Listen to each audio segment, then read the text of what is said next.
যদি কোনো মানুষ তওবার মতো তওবা করে আল্লাহ তাআলা তার গুনাহগুলো maaf করে দেয়, যেন তার কোনো গুনাহই নাই। রাসূল করিম সাল্লাল্লাহু আলাইহি ওয়াসাল্লাম বলেন, একটা নবজাতক সন্তান যখন জন্মগ্রহণ করে ওই সন্তানটার যেমন কোনো গুনাহ থাকে না, ওই সন্তানটা যেমন পবিত্র থাকে।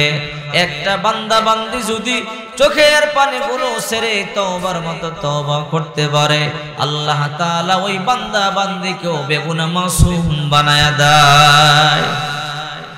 এই মৃত্যুর স্বাদ আপনাকে আস্বাদন করতে হবে, আমাকে আস্বাদন করতে হবে। এরপর মৃত্যুর কথা আমরা চিন্তা করি না। মৃত্যুর কথা যদি চিন্তা করতেন তাহলে নামাজ ছাড়তে পারতেন না। মৃত্যুর কথা যদি চিন্তা করতো সুদ খাইতে পারতো না। যে মৃত্যুর কথা চিন্তা করে ঘুষ খাইতে পারবে না। যে মৃত্যুর কথা চিন্তা করে মিথ্যা কথা বলতে পারে না। যে মৃত্যুর কথা চিন্তা করে কোনোদিন চুগলখড়ি করতে পারে না। যে মৃত্যুর কথা স্মরণ করে কোনোদিন জিনা করতে পারে না।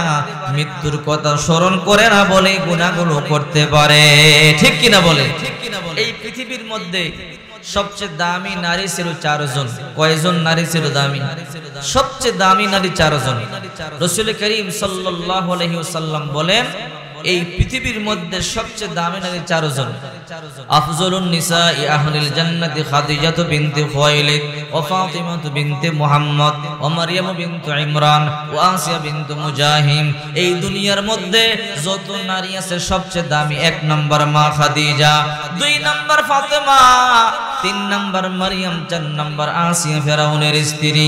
বিশ্বনবী মুহাম্মদ রাসূলুল্লাহ সাল্লাল্লাহু আলাইহি ওয়াসাল্লাম বলেন, এই 4 জন নারী দুনিয়ার মধ্যে সবচেয়ে দামি নারী, যাদেরকে আল্লাহ তাআলা দুনিয়ায় থাকতে জান্নাতের সুসংবাদ দিয়েছে। এদের মধ্যে 1 নম্বর মা খাদিজা, যাকে আল্লাহ তাআলা নিজে সালাম পর্যন্ত দিয়েছে। বিশ্বনবী মুহাম্মদ রাসূলুল্লাহ সাল্লাল্লাহু আলাইহি ওয়াসাল্লাম মক্কাতুল মুকাররমা থেকে মাত্র 5 কিলোমিটার দূরে জাবালুন নূর পাহাড়, যেই পাহাড়ে রাসূল করিম সাল্লাল্লাহু আলাইহি ওয়াসাল্লাম ইবাদত বندگی করতেন, যেই পাহাড়ে বিশ্বনবী মুহাম্মদ সাল্লাল্লাহু আলাইহি ওয়াসাল্লাম ধ্যান করতেন, ওই পাহাড়ে আসমান থেকে জিবরাইল আসতো, ওই পাহাড়ে কোরআনুল কারীম নাজিল হয়েছে, ওই পাহাড়ে আল্লাহ তাআলা আপনার আমার নবীকে নবুয়ত দান করেছে। বিশাল উঁচু পাহাড়, প্রায় উঠতে 1 থেকে 1.5 ঘন্টা 2 ঘন্টা সময় লাগে। প্রায় 650 মিটার উঁচু পাহাড়। আহারে, হাজী সাহেবানরা হজ করবার জন্য যখন ওই জায়গার মধ্যে যায়, ওই পাহাড়ের দিকে তাকায়া তাকায়া চোখের পানিগুলো সারিয়া কান্দে। যদি বলি, হাজী চোখের পানি সারিয়া কেন কান্না করেন? বলে, হুজুর, এত বিশাল উঁচু পাহাড় আমাদের উঠবার মতো সাহস নাই। আর মা খাদিজা দৈনিক 2 বার 3 বার আল্লাহর পয়গম্বরের জন্য খাবার বানায়া বানায়া পাহাড় বায়া বায়া উপরে যাইতো, আল্লাহর পয়গম্বরকে খাবার খাওয়াইতো। মা খাদিজার হাঁটু কেটে রক্তক্ষরণ হইতো, পা কেটে রক্তক্ষরণ হইতো। আল্লাহর নবী রাহমাতুল লিল আলামিন চোখের পানিগুলো সারিয়া কান্না করে বলতো, খাদিজা রে, তুমি আমার জন্য এত কষ্ট করো, তুমি পাহাড় বেয়ে আমার জন্য খাদ্য নিয়ে আসো। রে খাদিজা, তোমার হাত কেটে যায়, হাঁটু কেটে যায়, রক্তক্ষরণ হয়। আল্লাহর নবী চোখের পানিগুলো সারিয়া যখন কান্না করে এই কথাগুলো বলতো, মা খাদিজা বলতো, রাহমাতুল লিল আলামিন, আমি জানি দুনিয়ার মধ্যে আপনার বাবা নাই, এই দুনিয়ার মধ্যে আপনার মা নাই।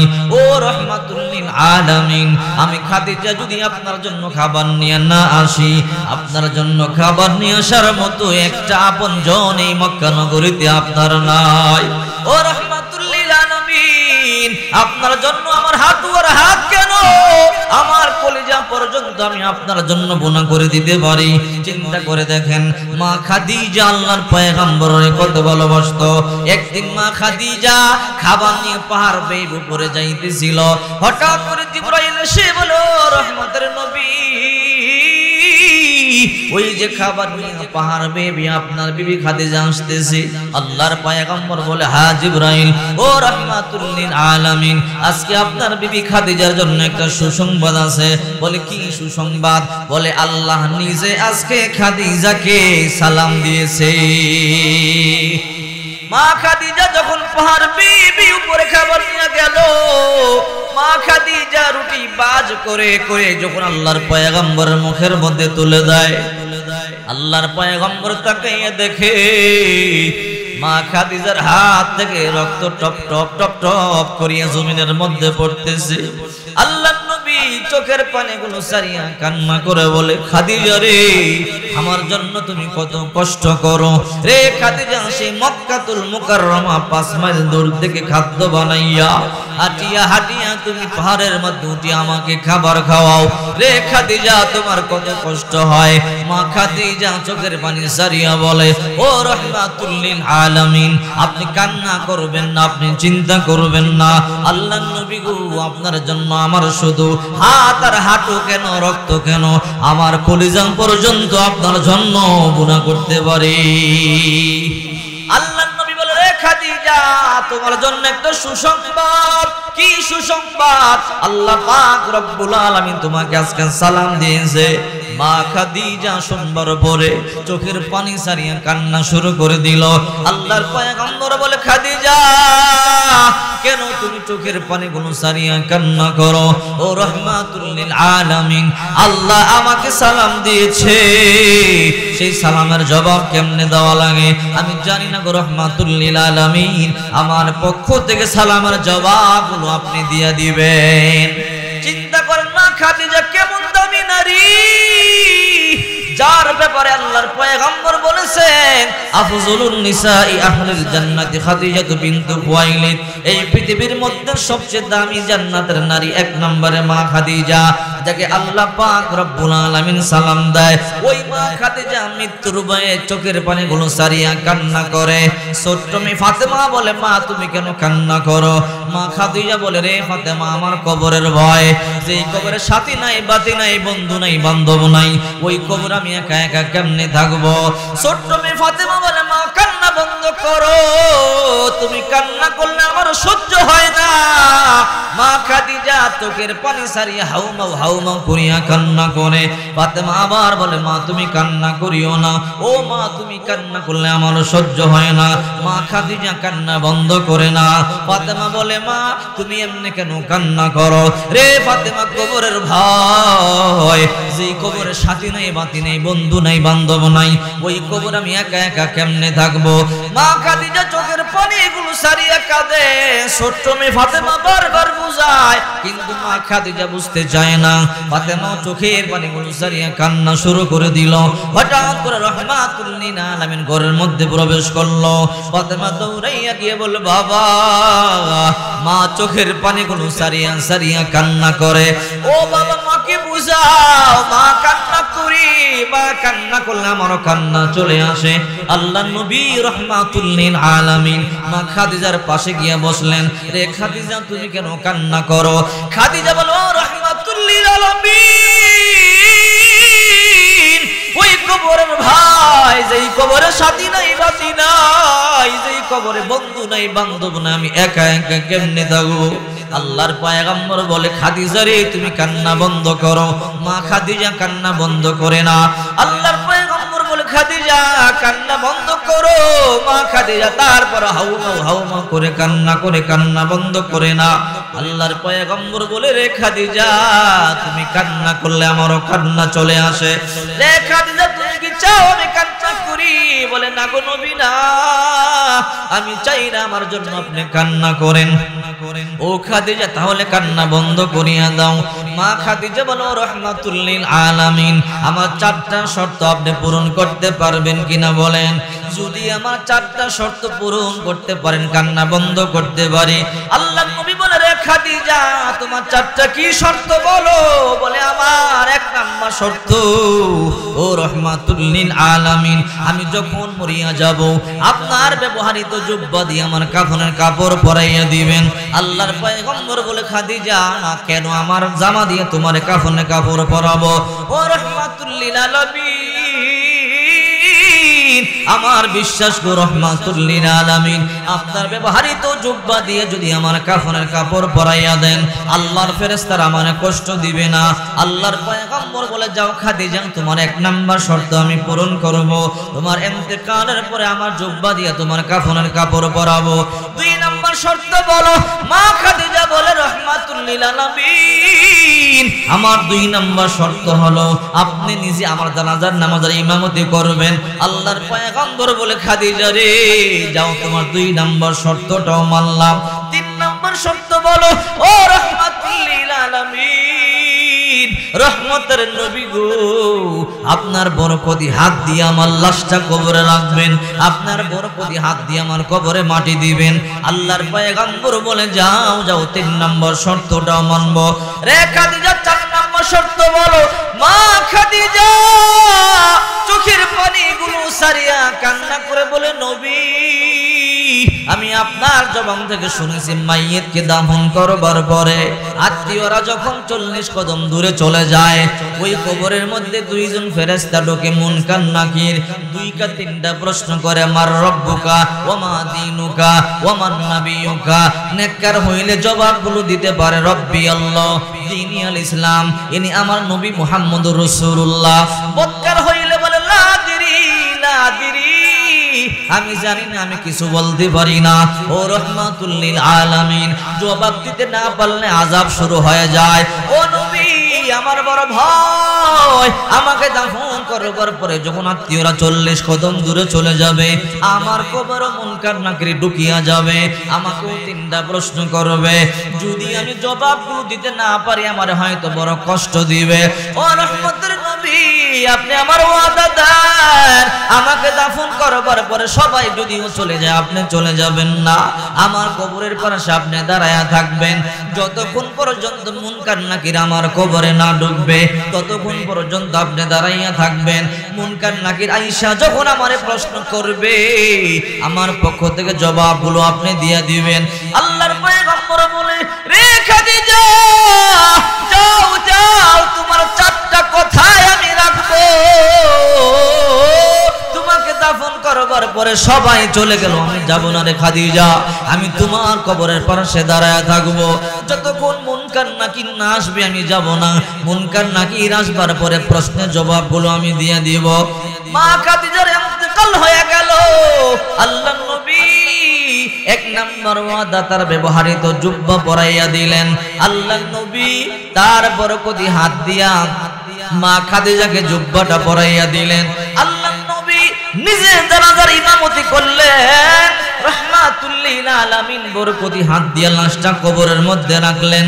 আল্লাহর নবী লাশটা কবরের মধ্যে নিয়ে নাইমা কোলের মধ্যে নিয়ে বলে, আল্লাহ, আজকে সন্ধ্যা পর্যন্ত খাদিজার উপর আমি সন্তুষ্ট ছিলাম। ও মালিক, আমার রহমতের কোল থেকে তোমার রহমতের কোলে হস্তান্তর করতেছি, আমার খাদিজারে কিন্তু তুমি কষ্ট দিও না। আল্লাহ নবী দাফন করবার পরে নিজের হাত দিয়ে মাটি দিয়া আল্লাহ নবী কবরের পাশে একা একা দাঁড়াইয়া রইলেন। দাফন করবার পরে সবাই চলে গেল, কিন্তু রহমাতুল লিল আলামিন গেলেন না। আল্লাহর নবী একা একা কবরের পাশে দাঁড়ায় রইলেন। সবাই চলে গেল, আল্লাহর নবী দাঁড়াইয়া আছে। আবু বকর বলে, ও রহমাতুল লিল আলামিন, দাফন করবার পরে সবাই চলে গেল, আপনি কেন দাঁড়াইয়া রইলেন? আল্লাহর পয়গম্বর বলে, আবু বকর, হে আবু বকর, তুমিও চলে যাও। আমি যাব না। কেন যাবেন না গো নবী? না রে আবু বকর, না, আমি আমার খাদিজার ওয়াদা দিয়েছি, যতক্ষণ পর্যন্ত মুনকার নাকির না আসবে আমি যাব না। মুনকার নাকির আসার পরে যখন তিনটা প্রশ্ন করবে আমি জবাবগুলো দিয়ে দিব, এই জন্য আমি এখনো পর্যন্ত কবরের পাশে দাঁড়ায় রইলাম। আবু বকর বলে, নবী, ওই যে বেলা ডুবিয়ে গেল, লাল হয়ে গেল, সন্ধ্যা হয়ে গেল, ও নবী চলেন বাড়িতে যাই। আল্লাহর পয়গম্বর বলে, না রে আবু বকর, তুমি চলে যাও, আমি যাব না। সবাই চলে গেল। আল্লাহর নবী নবী একা একা কবরের পাশে দাঁড়াইয়া চোখের পানিগুলো সারিয়া সারিয়া কান্দে। অনেক লম্বা সময় হয়ে গেল, বেলা ডুবিয়া গেল, এখনো পর্যন্ত মুনকার নাকির কবরে ঢোকে না। আল্লাহর নবী টেনশনে পড়ে গেছে, কি রে 40 কদম দূরে গেলেই তো মুনকার নাকির কবরে ঢুকবার কথা, এখনো পর্যন্ত সবাই কোন সময় চলে গেল, মুনকার নাকির ঢোকে না। আল্লাহর নবী চোখের পানিগুলো সারিয়া সারিয়া কান্না শুরু করে দিল, চেহারা মোবারক লাল হয়ে গেছে।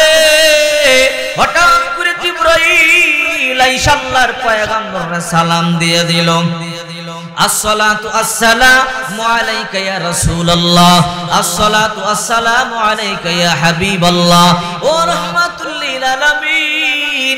এই কবরের পাশে একা একা দাঁড়াইয়া চোখের পানি সারিয়া কেন কান্না করেন? আল্লাহর পয়গম্বর বলে, জিবরাইল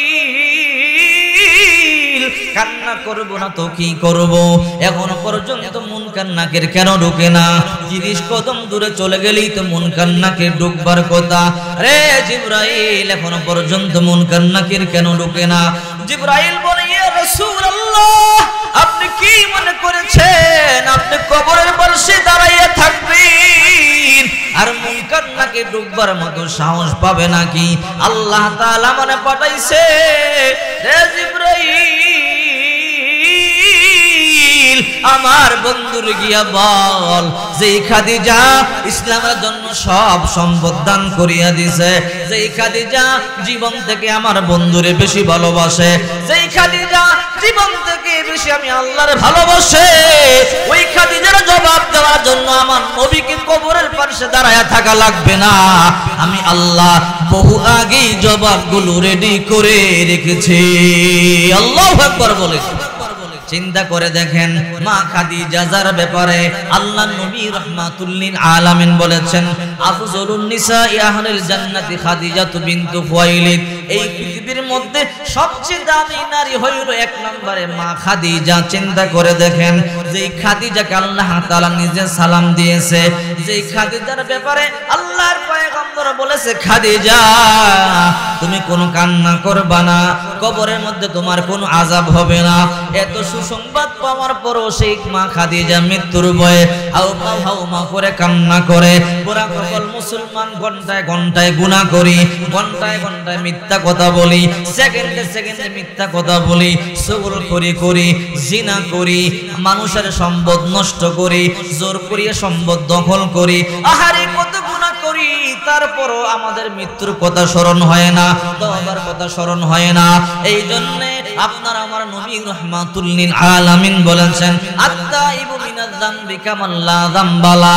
তওবার মতো তওবা করতে পারলে আল্লাহ তাআলা জিন্দেগীর যত গুনাহ আছে গুনাহগুলোকে ক্ষমা করে দিবেন।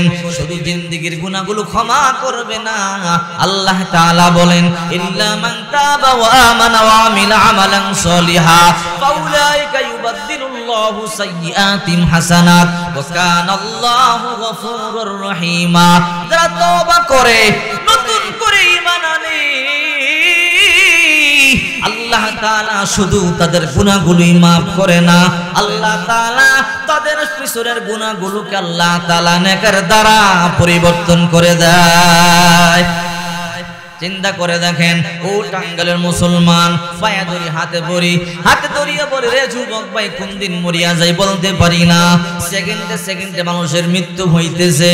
পত্রিকার মধ্যে দেখলাম প্রত্যেক সেকেন্ডে 4 জন মানুষ দুনিয়া থেকে মারা যায়।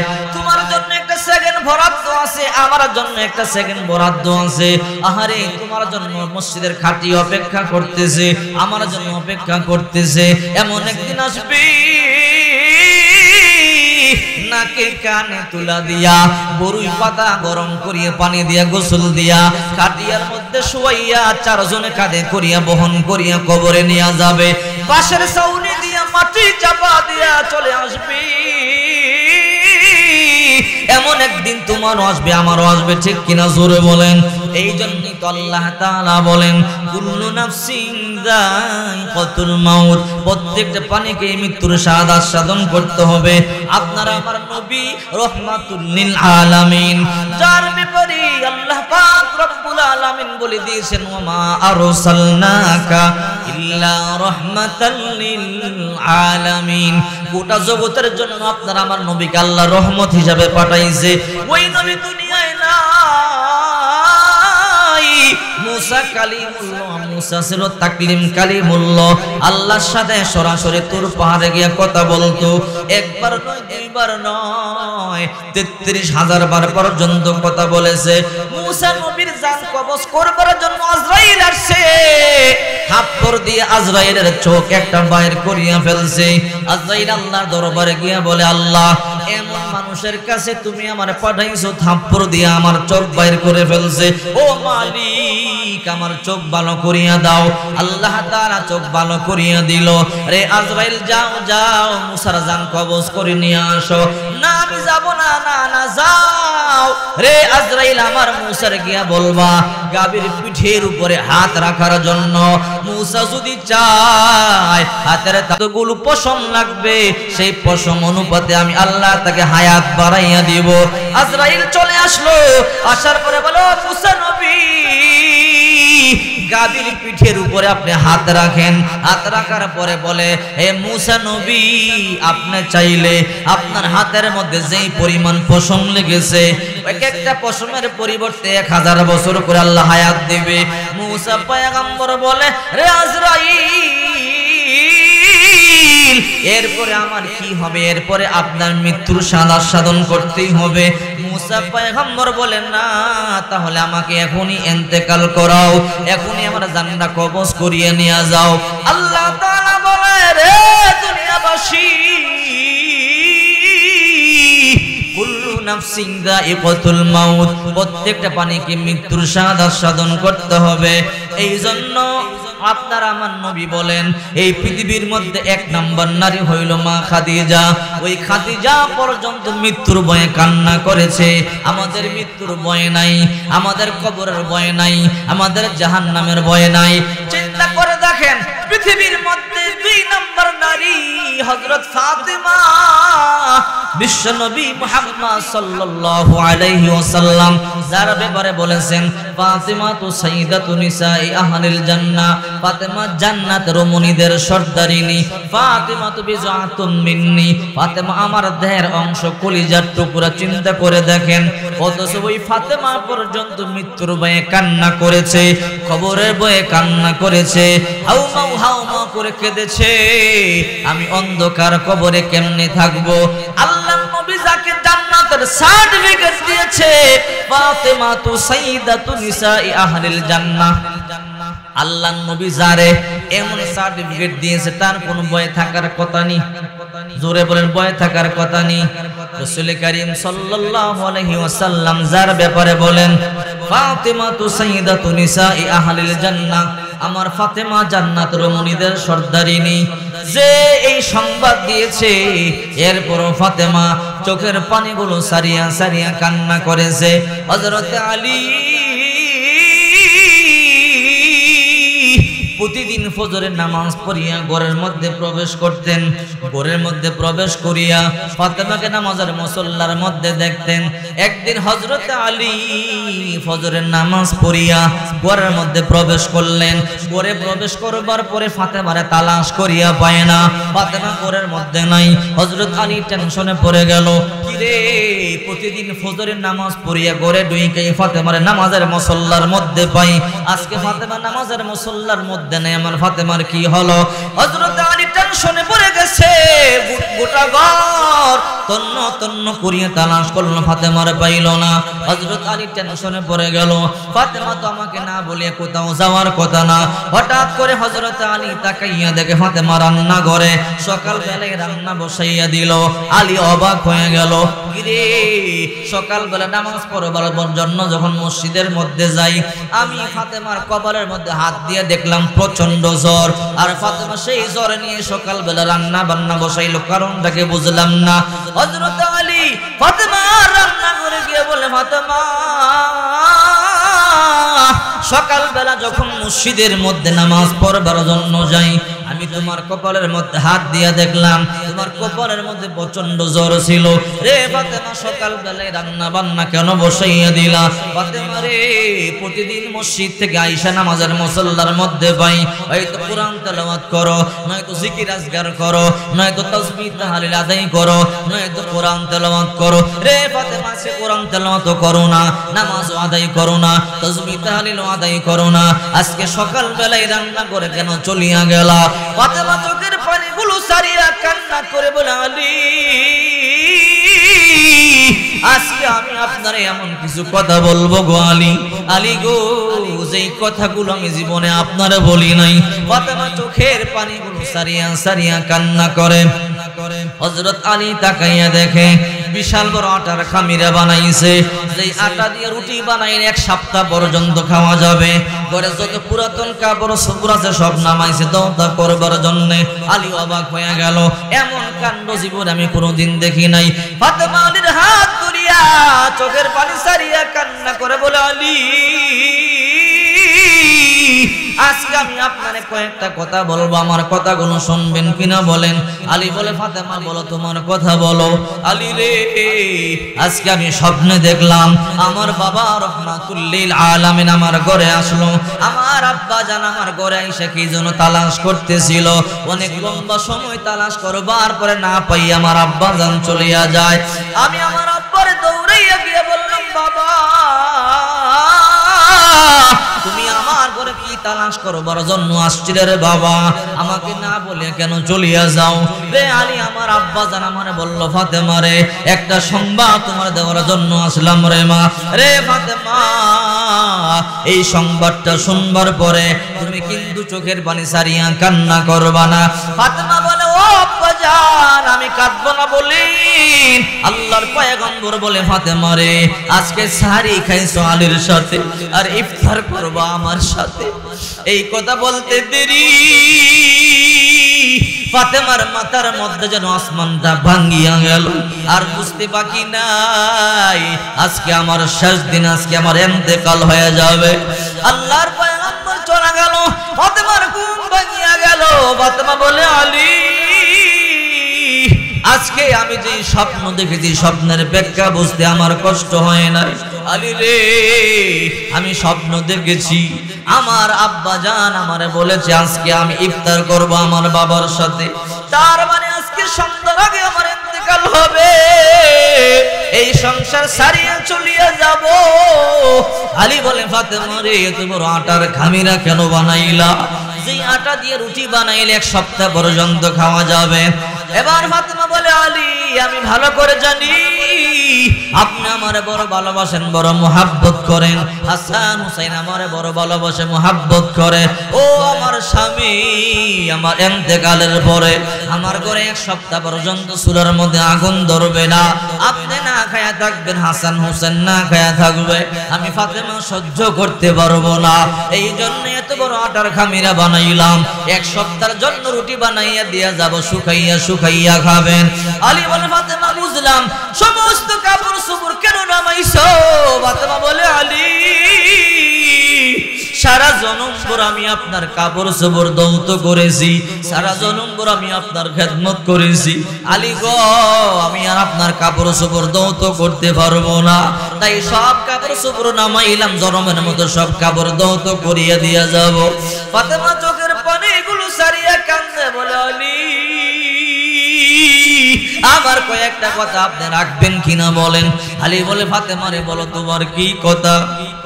ফাতেমা চোখের পানিগুলো সারিয়া বলে, আলী সেই ছোট্টবেলা আপনার সংসারে আইছি, দামি একটা কাপড় আমি আপনার কাছে চাই নাই, দামি একটা গহনা আমি আপনার কাছে চাই নাই, দামি 1 জোড়া জুতা আমি আপনার কাছে চাই নাই।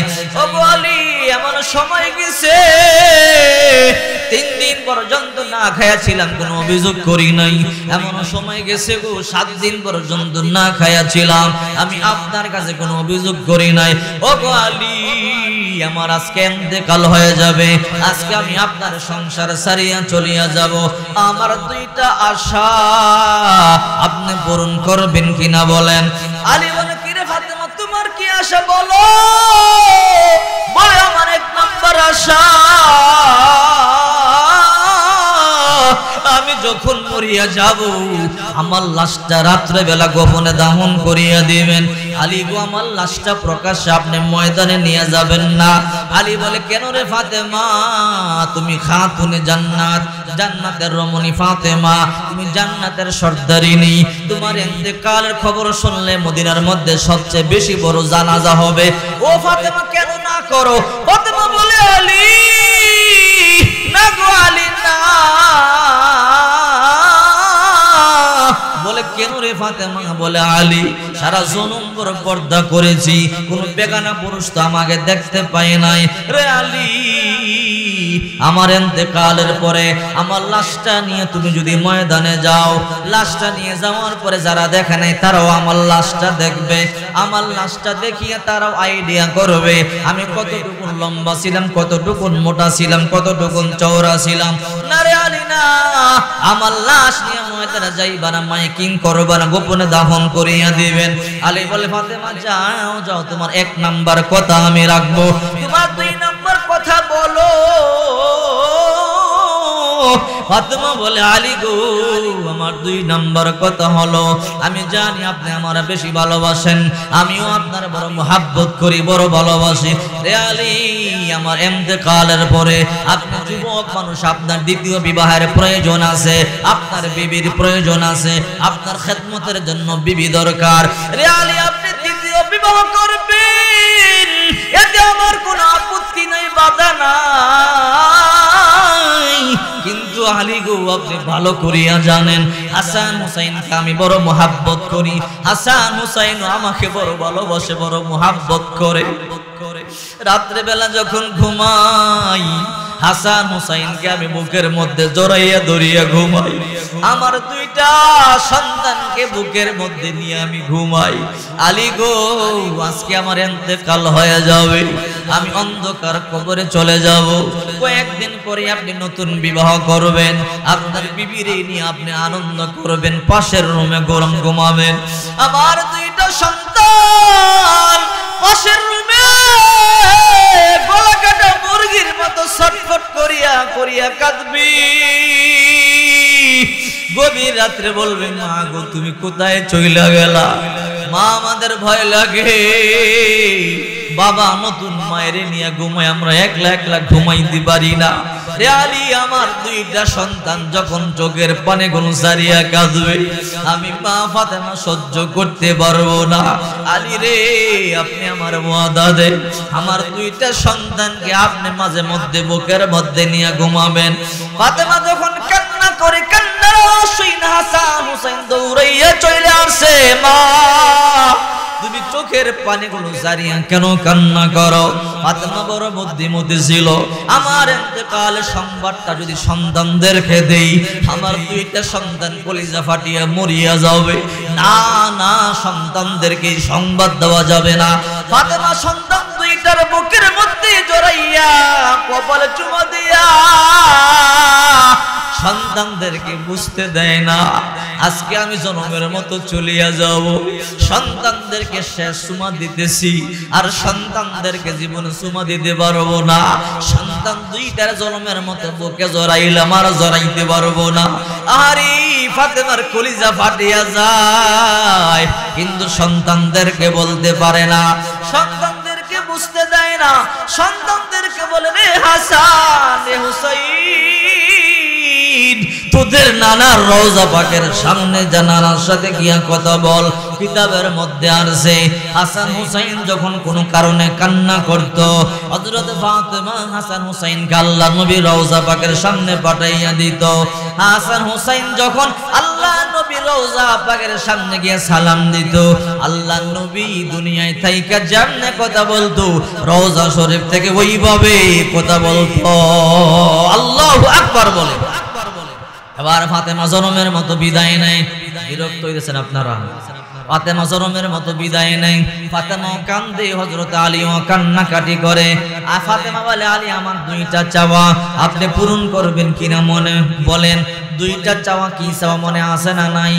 ফাতেমা এমন নারী যার চাওয়া তো স্বয়ং আল্লাহ তাআলা নিজে পূরণ করে। আল্লাহু আকবার বলে। আরেকটা ঘটনা বলতো বুঝার জন্য, বিরক্ত না হইলে বলবো। ফাতেমা যখন ছোট্ট ছিল, ফাতেমার একটা ইহুদি বান্ধবী ছিল, ইহুদি বান্ধবী ফাতেমার সাথে চলতো। ফাতেমা একদিন বলে, তুমি তো ইহুদির মেয়ে, আমার সাথে কেন চলো? তুমি ইহুদি, তোমার বাবা ইহুদি, তোমার সমাজ ভিন্ন, তোমার সোসাইটি ভিন্ন। ইহুদির মেয়ে বলে, ফাতেমা যদিও আমি ইহুদি হই, আমার বাবা ইহুদি হয়, ফাতেমা রে আল্লাহর কসম করে বলি, এই মদিনার মধ্যে তোমার মতো ভালো দ্বিতীয় মেয়ে আর নাই। সুবহানাল্লাহ বলে। চিন্তা করে দেখেন, ফাতেমা মনে মনে চিন্তা করে, ইহুদির মেয়ে যেহেতু আমারে ভালোবাসে, ঠিক আছে আমার সাথে কয়েকদিন চলাফেরা করুক, আস্তে আস্তে যখন বড় হবে মেয়েটাকে আমি কালিমার দাওয়াত দিব, ইসলামের দাওয়াত দিব। মেয়েটা তখন কালিমা পড়বে, ইসলাম কবুল করবে। এই জন্য ফাতেমা এই চিন্তা করে মেয়েটাকে সাথে রাখে। মেয়েটাও ফাতেমার সাথে আস্তে আস্তে চলতে চলতে বড় হয়ে গেল। মেয়েটা যখন বড় হয়ে গেল, মেয়েটার বাবা একটা বিবাহ ঠিক করে ফেলেছে। ছেলেটা বড় শিক্ষিত, দেখতে বড় সুন্দর, টাকার অভাব নাই, পয়সার অভাব নাই। ইহুদি বলে, মা তোমার আমি বিবাহ ঠিক করেছি। ইহুদির মেয়ে বলে, বাবা আমি জানি আমি তোমার একমাত্র কন্যা, তুমি আমার বিবাহ ভালো জায়গাতেই ঠিক করেছো। বাবা আমি বিবাহ করতে রাজি আছি, কিন্তু শর্ত আছে। বলে, কি শর্ত? আমার 300 বান্ধবী আছে। কয় শত বান্ধবী? আমার 300 বান্ধবী আছে, সবাইকে দাওয়াত দিতে হবে। ইহুদি বলে, ফাতেমা রে, ইহুদি বলে, রে মা কোনো সমস্যা নাই, তোমার 300 বান্ধবী কেন, 1000 বান্ধবীকে দাওয়াত দিলো আমি খাওয়াবো, আমার কোনো সমস্যা নাই, আমি ধনী মানুষ। হে মা তুমি যত খুশি দাওয়াত দাও, তোমার যত বান্ধবী আছে দাওয়াত দাও। ইহুদির মেয়ে বলে, বাবা আরেকটা কথা। বলে, কি? আমার একটা মুসলমান বান্ধবী আছে, আমার 300 ইহুদি বান্ধবীকে দাওয়াত তো দিবাই, আমার একটা ইহুদি বান্ধবী আছে, নাম তার ফাতেমা, ফাতেমাকেও দাওয়াত দিতে হবে। বলে, ফাতেমার বাবার নাম কি? বলে, মুহাম্মদ। কি বলো? মুহাম্মদ তো আমাদের চিরন্তন শত্রু, মুহাম্মদের কন্যা মুসলমান আমাদের বাড়িতে আসতে পারবে না, আমরা সবাই ইহুদি, আমাদের সমাজ আলাদা, সোসাইটি আলাদা, আমাদের বাড়িতে যারা আসবে সবাই ইহুদি। না না, মুহাম্মদের কন্যা এই বাড়িতে আসতে পারবে না। ইহুদির মেয়ে তো নাসুর বান্দা, এক কথা বলে, যখন যা বলে তাই করে। ইহুদির মেয়ে বলে, বাবা শোনো, যদি আমার বান্ধবী ফাতেমা আমার বিয়েতে না আসে আমি বিয়ে করব।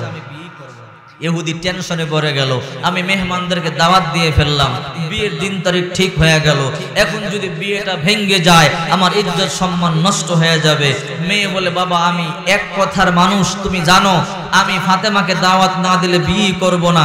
ইহুদি বলে, মা তোমার 100 নয়, 200 নয়, 300 নয়, 1000 বান্ধবী দাওয়াত দাও, ফাতেমাকে বাদ দাও, সবাইকে আমি খাওয়াবো। ইহুদির মেয়ে বলে, আমার 300 বান্ধবী না আসলেও সমস্যা নাই, ফাতেমা আসতেই হবে, ফাতেমাই আমার সবচেয়ে প্রিয় বান্ধবী। সুবহানাল্লাহ।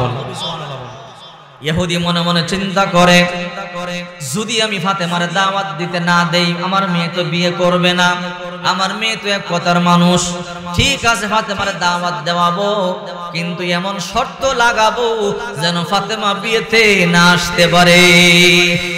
ইহুদি বড় চালাক। ইহুদি চিন্তা করলো, আমার মেয়েকে দিয়ে ফাতেমাকে দাওয়াত দেওয়াবো ঠিক, কিন্তু এমন শর্ত লাগাবো যে শর্ত লাগাইলে ফাতেমা আমার বাড়িতে বিয়েতে আসতে পারবে না। এবার ইহুদি চালাক মেয়েরে ডাক দিয়ে বলে, মা ঠিক আছে তুমি টেনশন করবা না, রে মা তুমি যেহেতু বললা ফাতেমাকে দাওয়াত দিবা, ফাতেমাকে দাওয়াত দাও, কোনো সমস্যা নাই। মেয়েটা খুশি হয়ে বলে, বাবা সত্যি বলছো? বলে, হ্যাঁ যাও যাও, ফাতেমাকে দাওয়াত দাও, কোনো সমস্যা নাই। মেয়েটা এবার দৌড় দিল বিয়ের দাওয়াত দেওয়ার জন্য। ইহুদি বলে, মা দাঁড়াও। বলে, বাবা আবার কেন ডাকতেছো? রে মা শোনো, ফাতেমারা যে দাওয়াত দিবে একটা শর্ত। বলে, কি শর্ত? আমাদের বাড়িতে যারা আসবে সবাই ইহুদির মেয়ে, তোমার 300 বান্ধবী ইহুদি, কেউ কারো দিকে তাকাইবার সময় নাই, কিন্তু ফাতেমা একমাত্র মুসলমান, ফাতেমা যখন আসবে সবাই ফাতেমার দিকে তাকাইয়ে থাকবে। মেয়ে বলে, হ্যাঁ বাবা ঠিকই তো বলছো, তোমার বান্ধবী ফাতেমারে বলবা ফাতেমা যে শাড়িটা পরে আসবে সেই শাড়িটা যেন সবার থেকে দামি হয়। ইহুদির চিন্তা হলো ফাতেমা যেই বোরকা পরে 70 জায়গা দেয়া তালি দেওয়া, ফাতেমার বাবা নবী মুহাম্মদ সাল্লাল্লাহু আলাইহি সাল্লাম পাঞ্জাবি পরে 70 জায়গা দিয়ে তালি দেওয়া, জুতা পরে সেলাই করে, যদি এই কথা বলি ফাতেমা আসতেও পারবে না আর বিয়েতে সুন্দর বিয়ে হয়ে যাবে। ইহুদির চিন্তা। মেয়েকে বলল ফাতেমার দাওয়াত দেওয়ার পরে বলবা ফাতেমা তোমার শাড়িটা যে পরে যাইবা সবার থেকে যেন দামি হয়। অর্থাৎ ইহুদির চিন্তা দাওয়াত দেওয়াবে কিন্তু যেন ফাতেমা না আসে। এবার ইহুদির মেয়েটা দৌড়াইয়া ফাতেমার বাড়িতে চলে গেল। ফাতেমার বাড়িতে গিয়ে বলল এ ফাতেমা খুশির খবর। কি খুশির খবর? আমার বাবা আমার বিবাহ ঠিক করেছে, বড় ধনী পরিবার, টাকার অভাব নাই, পয়সার অভাব নাই, ছেলে শিক্ষিত, দেখতে বড় সুন্দর। ফাতেমা কই তাই নাকি? বলে হ্যাঁ, বড় খুশি হইলাম। রে ফাতেমা শোনো, বলে কি তুমি আমার সবচেয়ে প্রিয় বান্ধবী, ফাতেমা রে আমার বিবাহের মধ্যে তোমাকে যাইতে হবে। ফাতেমা কই না না, তোমার বিয়ের মধ্যে আমি যাব না। বলে কেন যাইবা না? তুমি ইহুদি, তোমার বাবা ইহুদি, তোমাদের বাড়িতে যারা আসবে সবাই ইহুদি, তোমাদের খাবার ভিন্ন, সোসাইটি ভিন্ন, পোশাক ভিন্ন। না না, আমি তোমার বিয়ের মধ্যে যাইতে পারবো না। ইহুদির মেয়ে বলে ফাতেমা রে তুমি সবার চাইতে প্রিয় আমার বান্ধবী, আমি আমার 300 বান্ধবী দাওয়াত দিলাম, কেউ বিয়েতে আসুক না আসুক দেখার বিষয় নয়। রে ফাতেমা তুমি ভালো করে জানো আমি এক কথার মানুষ। ফাতেমা রে আমার বিয়ের মধ্যে তুমি না গেলে আমি বিয়েই করব না। আল্লাহু আকবার বলেন। ফাতেমা এবার চিন্তায় পড়ে গেল, কি করব রে? মনে মনে চিন্তা করে আমি না গেলে বিয়েটা ভেঙে যাবে, আহারে খারাপ দেখা যায়। এইবার ফাতেমা মনে মনে সিদ্ধান্ত নিল আমি বিয়েতে যাব, আমি গেলে যদি বিয়েটা হয় তাহলে বিয়ের মধ্যে যাব। এই জন্য ফাতেমা ইহুদির মেয়েরে বলে রে আমার বোন রে বান্ধবী, বিয়েটা ভাঙবি না, বিয়েটা ভাঙবি না, বিয়ে ভাঙলে খারাপ দেখা যায়। তোর বাবা কত আশা করিয়ে বিয়েটা ঠিক করেছে, হাজার হাজার মানুষকে দাওয়াত দিয়েছে, না বান্ধবী না, বিয়েটা ভাঙবি না, যা যা আমি সকালবেলা তোর বিয়েতে যাব। ইহুদির মেয়ে বলে ফাতেমা সত্যি? বলে হ্যাঁ। ইহুদির মেয়ে বলে ফাতেমা রে মুসলমানরা মিথ্যা কথা বলতে পারে না, মুসলমানরা ওয়াদা ভঙ্গ করতে পারে না, মুসলমানরা মুনাফিকি করতে পারে না। রে ফাতেমা ওয়াদা দিয়েছো সকালবেলা বিয়েতে যাইবা, তোমার কিন্তু যাওয়া লাগবে। ফাতেমা কই যাও যাও, অবশ্যই যাব, আমি মিথ্যা কথা বলবো না, আমি ওয়াদা দিলাম সকালবেলা যাব। ফাতেমা তো ওয়াদা দিয়ে দিছে। এইবারে ইহুদির মেয়ে কই ফাতেমা একটা কথা বলে, কি কথা? তুমি যে আগামীকাল যাইবা তোমার শাড়িটা যেন সবচেয়ে দামি হয়। এই কথা বলতে দেরি ফাতেমার মাথার মধ্যে যেন আসমানটা ভাঙিয়ে বলল, কি বলে রে? আমাদের ঘরে চুলার মধ্যে 7 দিন ধরে আগুন ধরে না। আমার বাবা জুতা সেলাই করিয়া পরে, আমার বাবা পাঞ্জাবি সেলাই করিয়া পরে, আমি 70 জায়গা দিয়ে বোরকা সেলাই করিয়া পরে। মনে মনে কই আমি এই বিয়ের মধ্যে এত দামি শাড়ি আবার পরিয়ে কেমনে যাব? ওয়াদাও তো দিয়া দিলাম আগামীকাল যাব, না গেলে মুসলমানদেরকে মিথ্যাবাদী বলবে, মুসলমানদেরকে ওয়াদা ভঙ্গকারী বলবে। ফাতেমা বলল তুমি যাও, আমি সকালবেলা আসবো। ফাতেমা এবার মনে মনে চিন্তা করে আহারে আমি যে ওয়াদা দিয়ে দিলাম, আমার তো দামি শাড়ি নাই, আমি যেই বোরকা পরে 70 জায়গা দিয়ে তালি দেওয়া, আমি সকালবেলা বিয়ের মধ্যে কেমনে যাব, কোন শাড়ি পরে যাব? আমার তো দামি শাড়ি নাই, দামি পোশাক নাই। ফাতেমা চোখের পানি সারিয়া কাঁদছে, আল্লাহ সেই ছোট্টবেলা আমি আমার মায়েরে হারাইছি, এই দুনিয়ার মধ্যে আমার মা নাই। আজকে আমার মা থাকলে আমার মায়ের কাছে আমার দুঃখের কথাটা বলতে পারতাম। ওগো আল্লাহ এই দুনিয়া আমার মা নাই, আমি আমার বাবার কাছেও বলতে পারবো না। আমি আমার বাবার কাছে বললে আমার আব্বা কষ্ট পাবে, কারণ আমার আব্বা 7 দিন ধরে শুধু পানি আর খেজুর গায়া থাকে, আমাদের ঘরে চুলার মধ্যে আগুন ধরে না।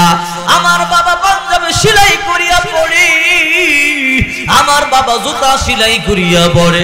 এখন যদি আমি আমার আব্বারে বলি একটা শাড়ি কিনিয়া দাও, আমার আব্বা বড় কষ্ট পাবে, মনে মনে ভাববে মেয়ের কোনো বুদ্ধি শুদ্ধি নাই, ঘরের মধ্যে চুলায় আগুন ধরে না, মেয়েকে শাড়ি কিনিয়া দিতাম না। গো আল্লাহ না, আমার আব্বা কষ্ট পাবে, আমার আব্বা কষ্ট পাইলে আল্লাহ কষ্ট পাবে।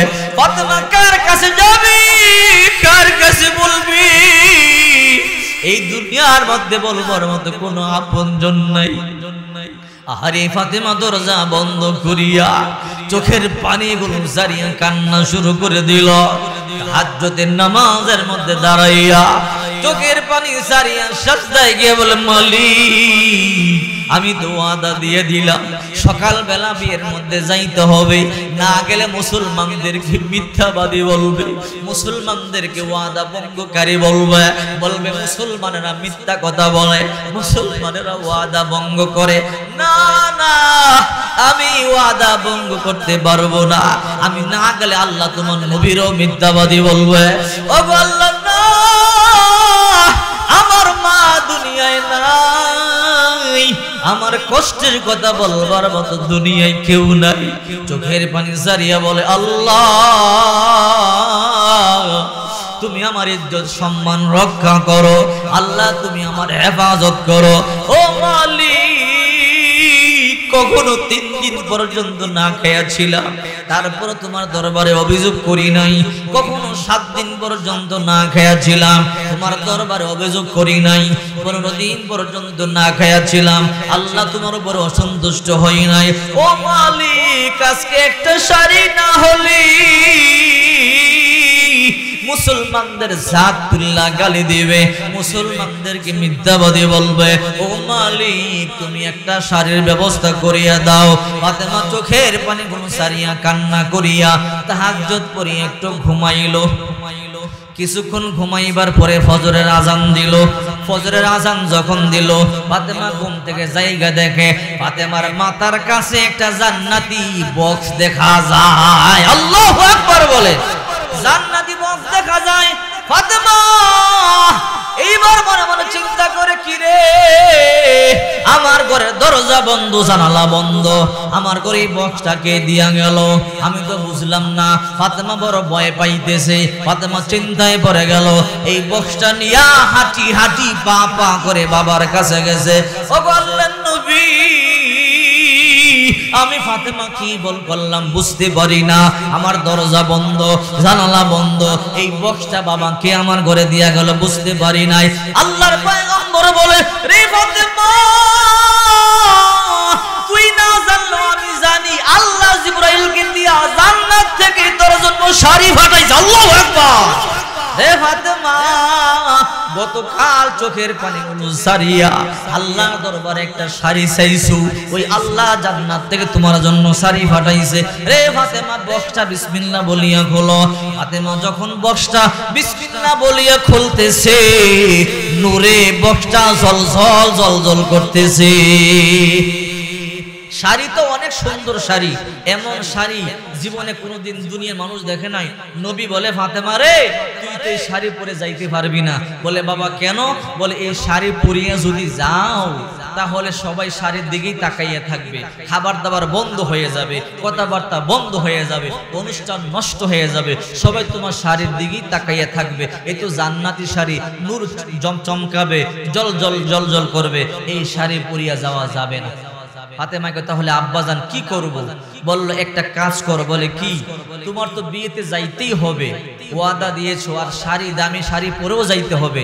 তুমি শাড়িটা পরবে ঠিকই, কিন্তু এর উপরে 70 জোড়া জায়গা দেয়া তালি দাও, বোরকাও পরে যাইবা, তোমার ওয়াদাও রক্ষা হলো, বিয়েতেও যাওয়া হলো। আল্লাহু আকবার বলে। ইহুদির মেয়েরা 300 মেয়ে একটা ঘরের মধ্যে বসা।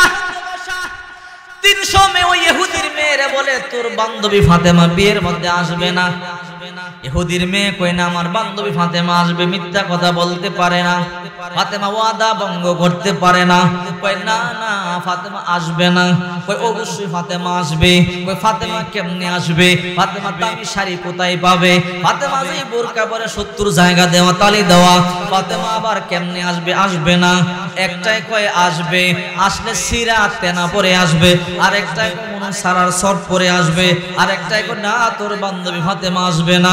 ইহুদির মেয়ে বলে, না রে বান্ধবীরা না, তোরা জানো না আমার ফাতেমা মিথ্যা কথা বলতে পারে না, অবশ্যই ফাতেমা আসবে। ইহুদির মেয়েরা 300 বান্ধবী একটা ঘরে বসা, হাসতেছে, ঠাট্টা করে, মস্কারা করে। ফাতেমা ফকিন্নির ঘরে ফকিন্নি, ফাতেমা আসবে না।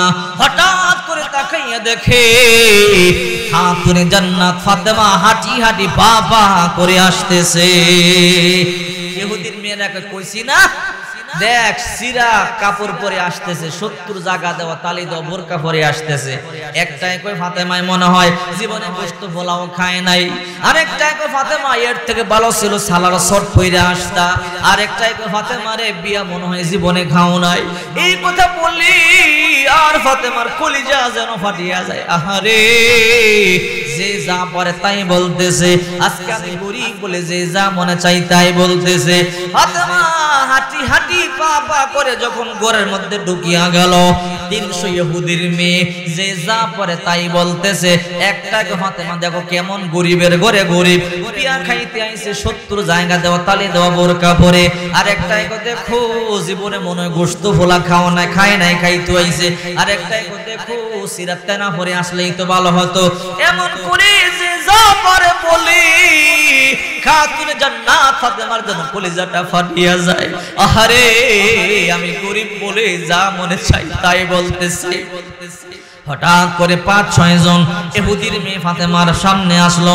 আয়েশা বলো, ফাতেমা তুমি তো 70 জায়গা দিয়ে তালি দাও বোরকা পরে আসছো, আমরা বড় কাপড়ের ভিতরে ছোট ছোট কাপড়ও পরি। রে ফাতেমা তুমি বোরকার নিচে একটাই কি আর পরবে মনে সালার শর্ট পরছে, আর একটাই কি পরবে তেনা সিরা পরছে, আর একটাই মনে হয় কিছুই পরে নাই। ফাতেমা আল্লাহর দোহাই তোমরা আমার কাছে আসবা না।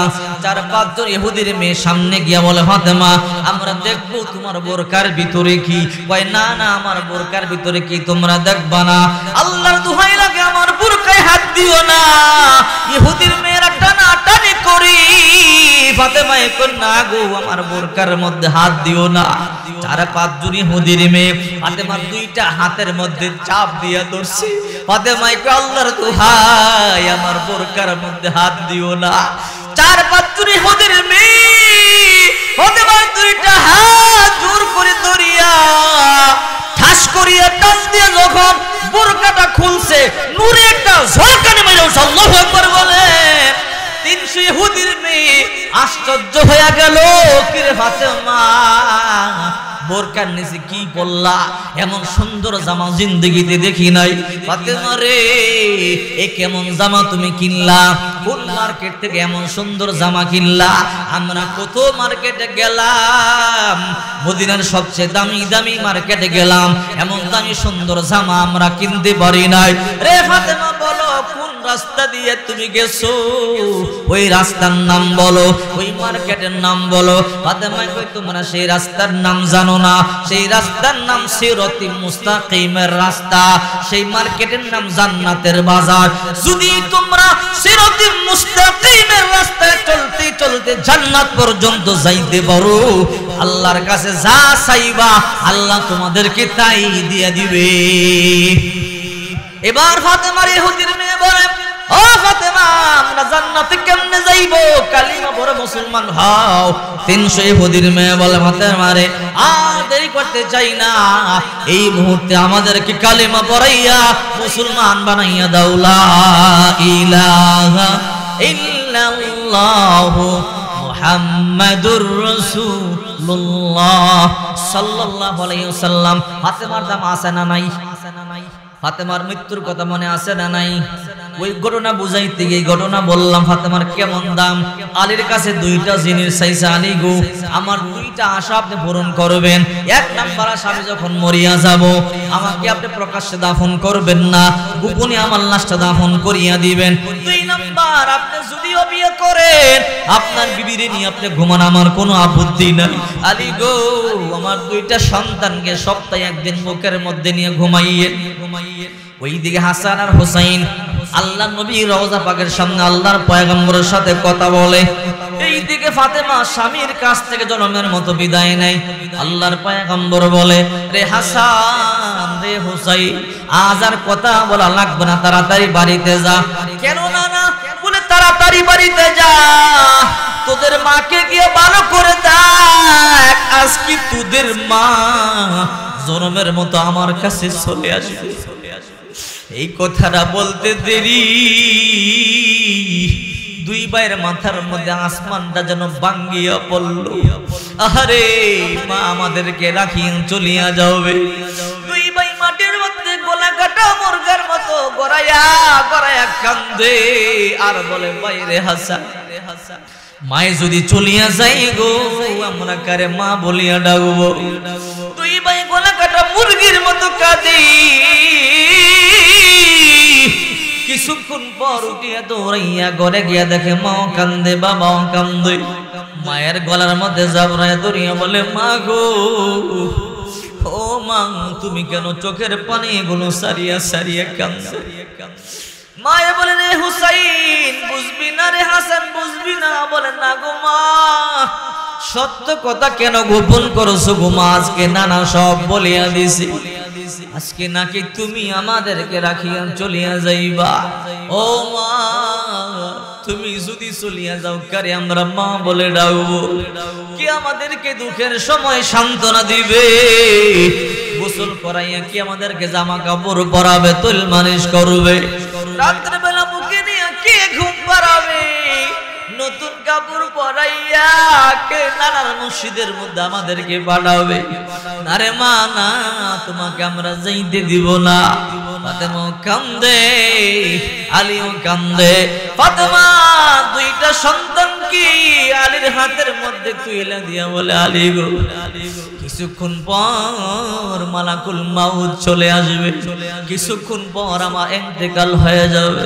আমি জীবনের মায়া সারিয়া চলে যাব, আমি আপনার সংসার সারিয়া চলে যাব।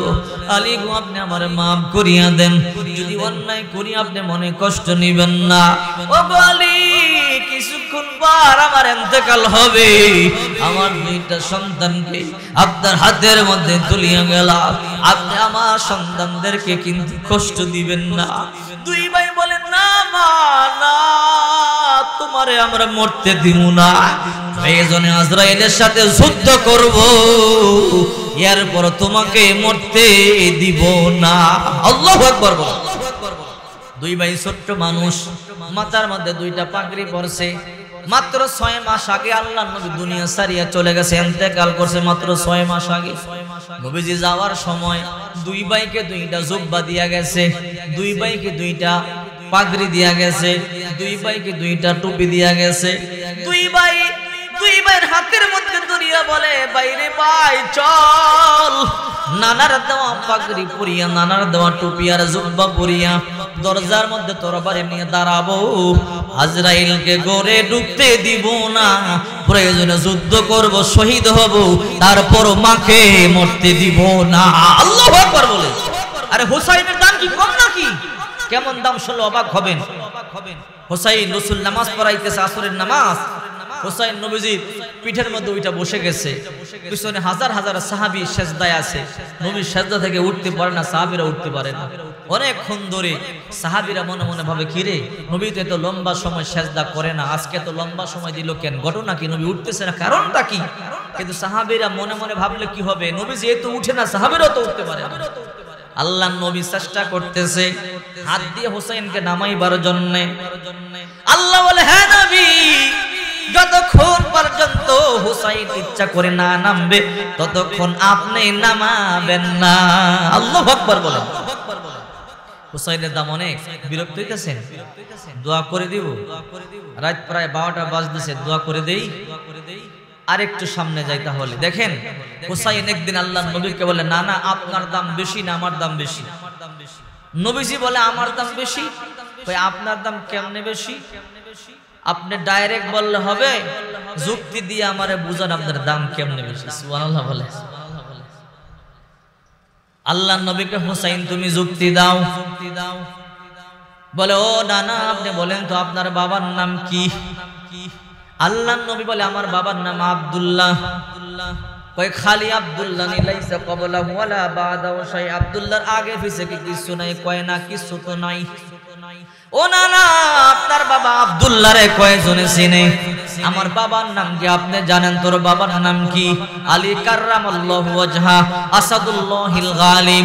আমার বাবার ব্যাপারে আমার রাসূল বলেছেন আনা মাদিনাতুল ইলমি ওয়া আলিয়ুম বাবুহা, আমি ইলমের শহর আর আমার আলী ইলমের দরজা। আমার বাবাকে আল্লাহর সিংহ, আল্লাহর বাগ বলে ঘোষণা দেওয়া হয়েছে। ও না না আমার বাবার ব্যাপারে যে হাদিসটা আছে, আপনার বাবার ব্যাপারে এমন হাদিস হাদিস আসেনি, আল্লাহর পয়গম্বর কোন এমন হাদিস তো নাই। এবার বলেন তো আমার বাবার দাম বেশি না আপনার বাবার দাম বেশি? আল্লাহর পয়গম্বর বলে হুসাইন আমার বাবা থেকে তোর বাবার দাম 1000 গুণ বেশি। আল্লাহু আকবার। না না মায়ের দিক দিয়ে জিতে গেলাম, এবার বাবার দিক দিয়ে জিতে গেলাম। এবার বলেন আপনার মায়ের নাম কি? বলে আমার মায়ের নাম হলো আমেনা। লাইসা ক্বাবলাহা ওয়ালা বাদা শাই, আগে পিছে কিছু নাই কয় না। এই খালি আমেনারে কয়জনে চেনে? ও না না আমার মায়ের নাম কি জানেন? বল। বলে আমার মার নাম ফাতেমাতুজ জাহরা, যার ব্যাপারে আল্লাহর হাবিব বলেছেন ফাতেমাতু সাইয়্যিদাতু নিসাই আহলিল জান্নাহ, আমার মা জান্নাতের মুনিদের সর্দারিনী। ফাতেমাতু বিজাতুম মিন্নি, আমার মার ব্যাপারে আল্লাহর পয়গম্বর বলেছে আমার মা আল্লাহর পয়গম্বরের কলিজার টুকরা দেহের অংশ। ও না না এবার বলেন তো আপনার মায়ের ব্যাপারে এমন হাদিস আসেনি? বলে নাই। বলে আমার মায়ের দাম বেশি না আপনার মায়ের দাম বেশি? আল্লাহর পয়গম্বর বলে রে হুসাইন আমার মা থেকে তোর মায়ের দাম 1000 গুণ বেশি। কই না না বাবার দিক দিয়ে জিতলাম, মায়ের দিক দিয়ে জিতে গেলাম। এবার বলেন আপনার নানির নাম কি? আল্লাহর হাবিব কা আমার নানির নাম বাররা বিনতে আব্দুল উজ্জা। ও না না লাইসা ক্বাবলাহা ওয়ালা বাদা শাই, বাররার আগে পিছে কিছু নাই কয় না। এই বাররারে কয়জনে চিনে? এই বাররারে কয়জনে চিনে গো না না? আমার নানি কে জানেননি? বলে তোর নানি কি? বলে আমার নানিকে গোটা দুনিয়া চিনি, আল্লাহও চিনি। সুবহানাল্লাহ বলেন। তোর নানির নাম কি? বল। খাদিজাতু বিনতে খুয়াইলিদ, খাদিজা তাহেরা। আমার নানি এমন নানি যাকে স্বয়ং আল্লাহ তাআলা নিজে সালাম দিয়েছে। সুবহানাল্লাহ বলেন। আমার নানির ব্যাপারে রাহমাতুল লিল আলামিন বলেছেন আফজলুন নিসাই আহলিল জান্নাত খাদিজাতু বিনতু খুয়াইলিদ। এই দুনিয়ার মধ্যে যত নারী আছে এক নাম্বার দামি নারী খাদিজা। ও না না এবার বলেন তো আপনার মায়ের দাম বেশি না আপনার নানির দাম বেশি না আমার নানির দাম বেশি? আল্লাহর পয়গম্বর বলে রে হুসাইন আমার নানি থেকে তোর নানির দাম 1000 গুণ বেশি। না না সকল দিক দিয়ে তো জিততে গেলাম, মায়ের দিক দিয়ে জিতলাম, বাবার দিক দিয়ে জিতলাম, নানির দিক দিয়ে জিতলাম। এইবার আসেন আসল জায়গা। আসল জায়গা আবার কোনটা? ওই আপনার নানার নাম কি? আমার নানার নাম আব্দুল ওয়াহাব। ওই ওয়াহাব বারে কয়জনে চিনে? মদিনার বাইরে যান এই ওয়াহাব রে কেউ চিনত না, টালজু বালটু নাম। আর আমার নানাকে আল্লাহ পর্যন্ত যাকে চিনে আল্লাহু আকবার বল। তোর নানার নাম কি? বল। বলে আমার নানার নাম রাহমাতুল লিল আলামিন, আমার নানা সাইয়্যিদুল মুরসালিন, আমার নানা খাতামুন নবিয়্যিন। আল্লাহ তাআলা আমার নানার মাথা থেকে পা পর্যন্ত প্রশংসা করেছেন। কখনো কখনো আল্লাহ তাআলা আমার নানাকে খুশি হইয়া আলিফ লাম মিম বলিয়া বলিয়া ডাক দিয়েছে, কখনো কখনো হামিম বলিয়া বলিয়া ডাক দিয়েছে, কখনো কখনো তাসিন মিম বলিয়া বলিয়া ডাক দিয়েছে, কখনো কখনো ইয়া আইয়ুহান নাবিয়্যু হাররিদিল বলে বলে ডাক দিয়েছে, কখনো কখনো ইয়া আইয়ুহান নাবিয়্যু কুল লি আজওয়াজিকা বলেছে, কখনো কখনো তাবারাকাল্লাযী নাযালাল ফুরকানা আলা আবদিহি লিয়াকুনা লিল আলামিনা নাযীরা বলেছে, কখনো কখনো ওয়াদুহা ওয়াল লাইলি ইযা সাজা বলেছে, কখনো কখনো ওয়ারাফানা লাকা যিকরাকা বলেছে, কখনো কখনো ইয়া আইয়ুহাল মুযাম্মিল বলেছে, কখনো কখনো ইয়া আইয়ুহাল মুদাসসির বলেছে, কখনো কখনো মুহাম্মাদুর রাসূলুল্লাহ বলে বলে আমার নানার প্রশংসা করেছে। এই কথা বলতে দেরি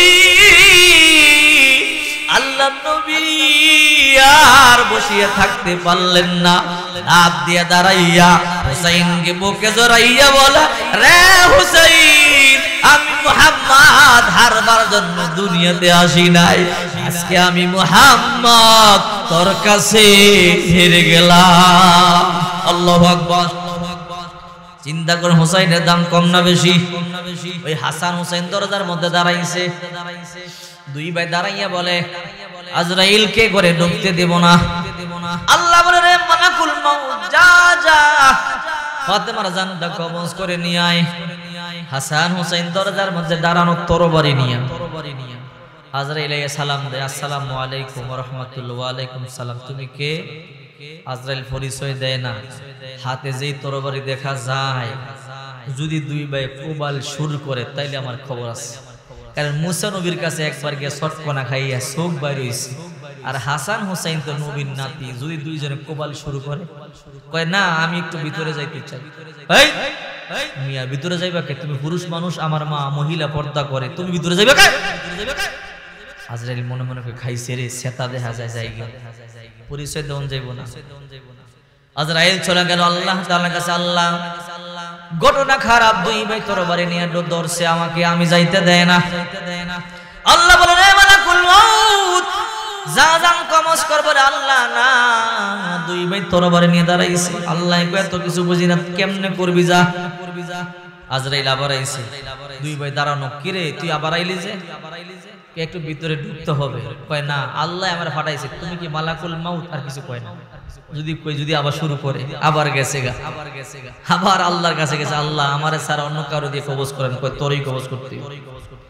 আরে মালাকুল মাউত যা বলে, আল্লাহ যাব না। বলে মালাকুল মাউত রে, তোর কি সেই আয়াত মনে নাই? কোন আয়াত? হাসান হোসেনকে এই আয়াত শোনাইয়া দাও, দেখবা দুই ভাই নরম হয়ে যাবে, ঘরে ঢুকতে তোমার পারমিশন দিবে।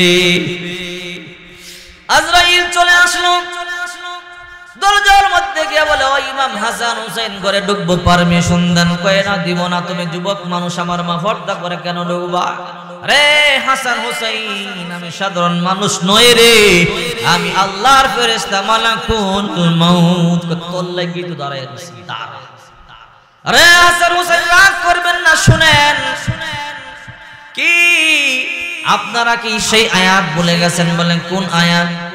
আমি যে শুরুতে পড়ছিলাম, কুল্লু নাফসিন যায়িকাতুল মাউত। আল্লাহু আকবার বলেন। প্রত্যেকটা প্রাণীকে মৃত্যুর স্বাদ আস্বাদন করতে হবে রে হাসান হোসেন। আপনার মা একদিন ইন্তেকাল করবে, ফিরাতে পারবেন না। আল্লাহর হুকুম পালন করতে দেন। এই আয়াত শুনবার পরে দুই ভাইয়ের হাত থেকে তরবারিটা পড়ে যায়। বললাম মালাকুল মাউত রে, ঘরে ঢুকবি কিন্তু মায়ের কষ্ট দিবি না। যদি মা আমাদের সামনে কষ্ট পায় রে, আমরা দুইটা ভাই সহ্য করতে পারবো না। আমরা দুই ভাই দুই পাশে বসে থাকবো, আমরা দেখবো আমার মা কান্না করে নাকি। যদি আমার মা জান কবজ করবার কারণে কষ্ট পায়, আমরা কিন্তু জান কবজ করতে দেব না। দুই ভাই মার দুই পাশে বসে, ফাতেমা দুইটা বাইরে জনমের মতো হাত দিয়ে নিচে বসে দেয়। রে সন্তানেরা, এই শেষ দেখা আর দেখা হবে না, এই চলিয়া যাই রে, এখন আমার জান কবজ করা হবে। ফাতেমা কান্দে, ইমাম হাসান কান্দে, ইমাম হুসাইন কান্দে, দুই ভাই বসা। ফাতেমা মধ্যখানে পান পাখিটা উড়ে গেল। দুই ভাই কান্দে, মা তুমি চইলা গেলা গো, কারে আমরা মা বলে ডাকো। এই পৃথিবীতে মা বলে ডাকবার মতো তো আর কেউ রইল না। হযরত আলী লাশটা নিয়ে অপেক্ষায় আছে। আরে খাটিয়ার তো চার পাশ, দুই পাশে হাসান হোসেন ধরছে, এক পাশে আলী, আরেক পাশে কে ধরবে? আল্লাহ নবী রওজা পাকের সামনে একজন সাহাবী ঘুমায়, নাম তার আবু যর গিফারি। হযরত আবু যর গিফারি খাদমে খায়রুল বাশার, खदमतों में जिंदगी भर न बनाया अपना घर, खदमतों में जिंदगी भर न बनाया अपना घर। हजरत আবু যর গিফারি এমন একজন সাহাবী, আল্লাহর পয়গম্বরের খেদমত করতে করতে জিন্দেগিতে একটা ঘর পর্যন্ত বানাইবার সময় পায় নাই। ওই আবু যর গিফারিকে আল্লাহর পয়গম্বর স্বপ্ন দেখায়, আবু যর তুমি আরামে ঘুমাও, আর আমার ফাতেমা লাশ নিয়ে আলী বইসা আছে। রে আবু যর তাড়াতাড়ি যা, খাটিয়া বহন কর, আমার ফাতেমা লাশ জান্নাতুল বাকিতে দাফন কর। আল্লাহু আকবার। রাত্রে বেলা হযরত আবু যর গিফারি আলীর দরজার মধ্যে গিয়ে নক করলেন। আলী বলে কে তুমি? আনা আবু যর গিফারি। রে আবু যর এত রাত্রে কেন আসলা? বলে আলী আমি আসি নাই, আল্লাহর নবী ফাতেমার লাশের খাটিয়া বহন করতে আমারে পাঠাইছে। খাটিয়া বহন করিয়া চারজনে যখন জান্নাতুল বাকি গোরস্থানে নিয়ে গেল, আবু যর গিফারি কবরকে লক্ষ্য করে বলে কবর, জানো আজকে তোমার মধ্যে কাকে রাখতেছি? হাদি বিনতু রাসূলুল্লাহ সাল্লাল্লাহু আলাইহি সাল্লাম, এই বিশ্ব নবী মুহাম্মদ রাসূলুল্লাহ সাল্লাল্লাহু আলাইহি সাল্লামের কলিজার টুকরা কন্যা ফাতেমা। হাদি উম্মুল হুসাইন, হাসান হুসাইনের মা, জান্নাতের যুবকদের সর্দার। হাদিহি সাইয়্যিদাতু নিসাই আহলিল জান্নাহ, জান্নাতের মুনিদের সর্দারিনী ফাতেমাকে রাখতেছি, সাবধান, খারাপ ব্যবহার করবা না।